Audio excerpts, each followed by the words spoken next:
muistisi korjaa.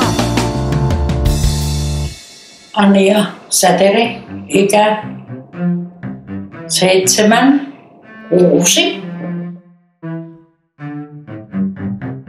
No minä en ole tällaisissa aikaisemmin ollut.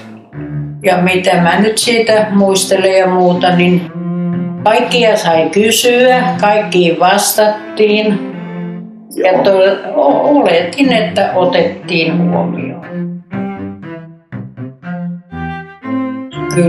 Kyllä on, kun aivan kuin olisi päässyt johonkin, en miten minä osaan selittää, mutta kyllä se oli mahtava tunne tulla ja alkaa. Tosin tähän tottuu hirveän hyvin.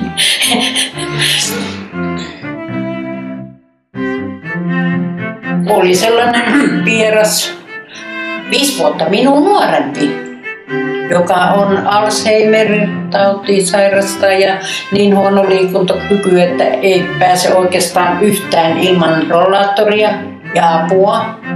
Ja kotona käy, olisi nyt 3 kertaa avustaja, joka hoitaa sitten vessaa ja kaikki nämä. Mutta hän täällä sitten oli tarvitsi mennä vessaan, niin tytöt sitten veivät tuohon rollaattorin kanssa ovelle. Ja sanot, koitapa pärjätä itse, kun on niin paljon noita apuja. Ja hän pärjäsi koko vessareissun yksin. Ensimmäinen reaktori oli tietysti, kun tulin Tuija, oli täällä tekemässä niitä loppusiivouksia. Kyllä siinä tippa tuli siihen. Kyllä se oli ihan kuin ei riipasut. Se oli niin mahtavaa.